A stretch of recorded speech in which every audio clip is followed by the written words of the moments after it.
I know that we're about to record this afternoon, and so it's like now I'm feeling that like anxiety about having to let go. You know, you have to be that audience member that's never heard this before, never had these thoughts before, and just so the words really have to mean what you're trying to say. I kind of already know what I'm trying to say, so it's easy for me to trick myself into thinking, oh yeah, that means exactly that, but it doesn't, you know, or it's vague. You ready to try this? Ready to try? Just read it the way you would normally read it. Don't worry about what we're expecting at this point. Okay. Because I think we'll hear things too. Okay. Steve is not a trained actor, nor has he done anything like this before, I don't think. Ready? Ready now. All right. Confidence.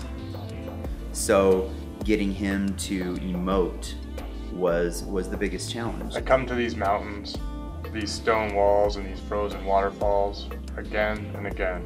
And that's no disrespect to Steve, because in the end, we think he did great, but we think we nearly killed him in the process. Do we? It's great. I love hearing it, Steve. It's exciting. It's exciting. It's exciting to me too. I really feel like excited. Speaking it out loud. Say it. It sounds great. It sounds alive. It's got legs. Cool. And after seeing, you know, the visuals, I'm super excited about this.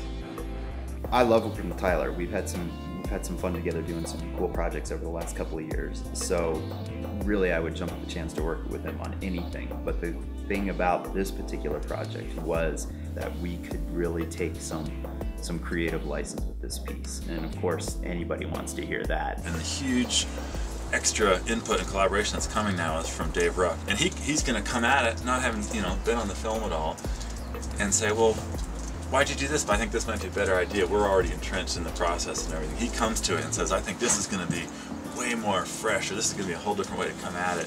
My approach to editing is very musical.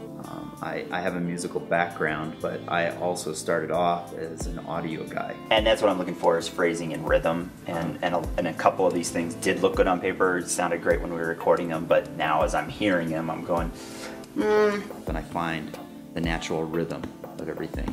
And that sets the pace for me in editing. This film is living and dying by the details. And this is what I want to bring the viewers into, is just this spiritual intensity and energetic connection to this very strange and just unique, you know, energy force that is this frozen waterfall. It's a very rare experience, and for most people to do this. One of the guiding principles for this film was that it had to be incredibly spare, and there was poetry in that brevity. And so the huge process for the film was cutting away. So there's a whole, you know, somewhat painful but also somewhat, you know, cathartic process of trimming. We also have Will I Know, which we cut out as a last question. So we could do that with the eyes. I love questions. Yeah. I mean, leaving the audience with questions.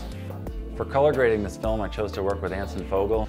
Anson was really able to bring the heat to, you know, elevate the film and its look. So we didn't want this to be a bright, oversaturated, high action type of film. This was one that's very thoughtful, withdrawn, and not overly colorful. So we're working in a DaVinci Resolve, which is a high-end color correction suite, and we work with a lot of 5D footage and a lot of older 1D4 footage, and the 1DX footage is responding substantially better to pushing the colors around, especially in the blacks. And the ability to work with footage that was shot at ISOs as high as 25,000 is pretty incredible. And color correction suites, I think, tend to test cameras more than anything else as you get in there and really start to push things around in the shadows. And nothing's more revealing of technical deficiencies in a camera than a color correction suite. And it's really nice to Or a work with. photographer or cinematographer's deficiency. Once we're done with the color grading, it's really a matter of putting together all the final elements. The sound of the voiceover, the music, the visuals now that have been color graded, and baking that all together into one finished piece.